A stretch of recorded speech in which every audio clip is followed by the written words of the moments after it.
Dua saudara. Saya yang tua Yohanes, adik saya Paulus, Insinyur Paulus. Katanya menurut mama saya, entah betul entah enggak, dia cuma ngomong sekali. Sebetulnya sebelum saya ada anak, tapi keguguran. Jadi baru dikandungan sudah keguguran. Ya, anak semuanya sebetulnya ada 3. Yang pertama itu Melvin Johan Christian Awandatu. Dia meninggal pada usia yang masih kecil 15 bulan.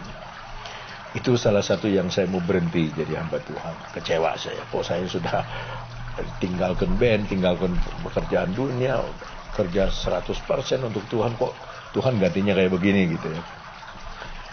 Yang kedua ini Johannes Rafael, atau saya kasih nama Johnny Rep Awandatu. Itu sekarang dia di Universitas Pelita Harapan, dia jadi pembantu dekan, ya, dia mengajar juga musik di sana.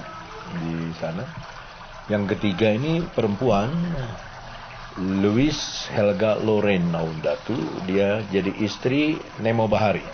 Nemo Bahari itu anaknya Daniel Bahari. Ya. Mereka menggembalakan gereja di Denpasar sampai sekarang. Mereka sekolah 4 tahun di Amerika, dan cucu saya yang pertama lahir di sana, di Amerika. Cucu saya yang kedua lahir di Denpasar. Ya. Jadi menantu saya dari Revi orang Cianjur. Anehnya lahirnya sama, 2 Juli. Jadi Revi 2 Juli, istrinya pun 2 Juli. Ya. Mereka belum dikaruniai anak, ya. Sudah 3 tahun menikah. Nah, istri saya anak pertama dari keluarga Dodo Tirta Budi, seorang dari agama lain, agama keturunan, dan semua sudah di dalam Tuhan kecuali ayahnya. Tapi saya bilang tidak usah kita bersaksi sama dia, sebab dia lebih baik dari orang Kristen, lebih sopan dari orang Kristen, lebih masuk akal daripada orang Kristen. Jadi kita hanya berdoa, dan ya Tuhan panggil dia akhirnya. Beberapa tahun sebelum dia meninggal, dia menerima Yesus sebagai juru selamat. Kita baptis, ya, dia terima. Sekarang tinggal ibu. Ya, ibu saya sudah meninggal, dan ibu mertua masih ada sampai sekarang. Saksian saya waktu saya mau ayah saya mau mendengar saya mau masuk sekolah Alkitab, dia tidak percaya, karena setiap kali dia meminta saya untuk masuk sekolah Alkitab, saya tidak mau. Jadi ketika saya ambil putusan saya mau masuk sekolah Alkitab, dia yang nggak percaya. Tapi ketika saya yakinkan ini serius, dia yang antar saya ke sekolah Alkitab. Itu kebanggaan saya. Dan yang saya sesalkan, saya belum membalas kebaikan papa. Belum membalas budi. Dia sudah meninggal dalam usia yang sangat muda, 52 tahun dia meninggal. Ketika saya masih umur 23 tahun. Ya, jadi itu, dan pada waktu kerja buat Tuhan, sejak tahun 68 saya terjun 100% sampai sekarang ini, 3 kali saya hampir meninggalkan. Saya tidak mau jadi pendeta lagi.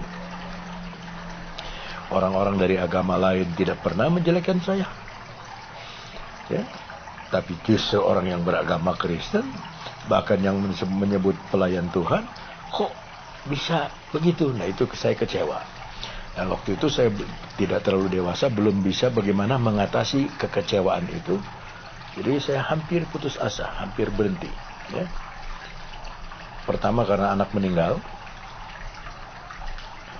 Yang kedua karena pelayanan itu orang fitnah. Dan yang ketiga terlalu pribadi. Ya. Saya hampir meninggalkan. Tapi setiap kali kita mau meninggalkan pekerjaan Tuhan, itu Tuhan nyatakan pembelaannya, Tuhan nyatakan pertolongannya, dan setelah itu terus bertumbuh. Saya punya pelayanan bertumbuh. Ada sekolah Alkitab. Jadi ketika kita, baru saya ingat nasihat dari Rasul Paulus, ketika aku lemah disitulah aku kuat. Jadi ketika kita dianggap tidak bisa apa-apa, dianggap bukan apa-apa, dianggap masih banyak kekurangan, terima kasih. Pada saat itulah kita diangkat sama Tuhan. Ya, sampai sekarang ini gitu. Banyak sih kesaksian-kesaksian yang menarik itu. Tapi ya Tuhan menolong dalam segala permasalahan. Yang terakhir yang Desember ini, saya sudah melangkah kepada maut, sudah melangkah kepada kematian. Di meja makan saya sudah lihat orang-orang hitam putih semua, nggak ada merah, nggak ada semua di hitam putih, sudah titik-titik, sudah memang hilang. Ya, tapi ternyata ya Tuhan masih beri kemurahan dan saya hidup sampai sekarang. Dari GPDI saya terlalu loose dianggapnya, terlalu ke persekutuan doa. Ya, tapi dari persekutuan doa ya biasalah. Ya harus banyak orang iri kan banyak. Jadi salah satunya itu tahun 91 itu nama saya dikata-katailah tidak enak. Tapi itu menurut saya sekolahnya Tuhan. Sekolahnya Tuhan mendewasakan saya. Ya. Orang bilang saya galak, ya, tapi banyak murid yang berkata saya tidak galak, saya tegas, ya, saya disiplin. Ya. Jadi sekolah Alkitab, murid sekolah Alkitab mengerti kalau mereka takut ya sekolah Alkitab saya udah tutup jauh-jauhan. Tapi malah sampai sekarang malah buka STT lagi. Dan sekarang murid-murid saya sudah jadi guru-guru juga di sekolah Alkitab. Saya cuek, biarin orang mau ngomong apa, terserah, silakan. Orang bisa menilai, tapi penilaian itu kan bisa hanya selewat saja, bisa. Ya, kalau orang bilang saya galak, dia belum kenal saya. Ya. Belum kenal saya. Saya bisa bayarin orang makan sate kambing, bisa.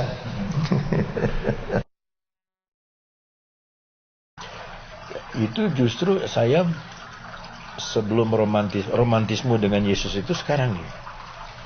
Ya, sekarang tahun-tahun terakhir ini. Makanya dulu saya bilang itu yang berbuah banyak dan berbuah tetap. Dulu saya baru berbuah aja, dan berbuah banyak. Jadi saya punya pelayanan itu pelayanan kulit. Ya, senang dengan jemaat besar, senang dengan penampilan. Sekarang enggak. Tidak tampil pun tidak apa-apa. Orang tidak kenal saya pun tidak persoalan. Karena kita mempunyai kenikmatan tersendiri dengan Sang Juru Selamat, dengan Yesus itu. Ya, disebut Isa, Yesus, Yaso, Yesua. Ya, Yesua Hamasiah sama. Tapi dia sudah berdampak dalam hidup saya. Ayah saya pernah pukul saya dengan tinju, pecah bibir ini. Tapi itu nggak merubah kenakalan saya waktu itu. Tapi ketika saya pulang subuh jam 3 jam 4 pagi di gereja, saya dengar ibu saya sedang berlutut sembahyang. Ya Tuhan, selamatkan anak saya Yohanes. Ya Tuhan, sampai nangis. Di situ Tuhan rubah saya. Sampai ya sekarang ya, dengan anugerah Tuhan saya sekolah hanya sampai SMA. Tidak ada sekolah lagi lain, tapi puji Tuhan ya, hampir semua negara di dunia saya sudah kunjungi menginjil. Dengan Injil ini Tuhan juga mempertemukan saya dengan orang-orang besar, dengan presiden, dengan bupati, dengan gubernur, ya, dengan orang-orang besar.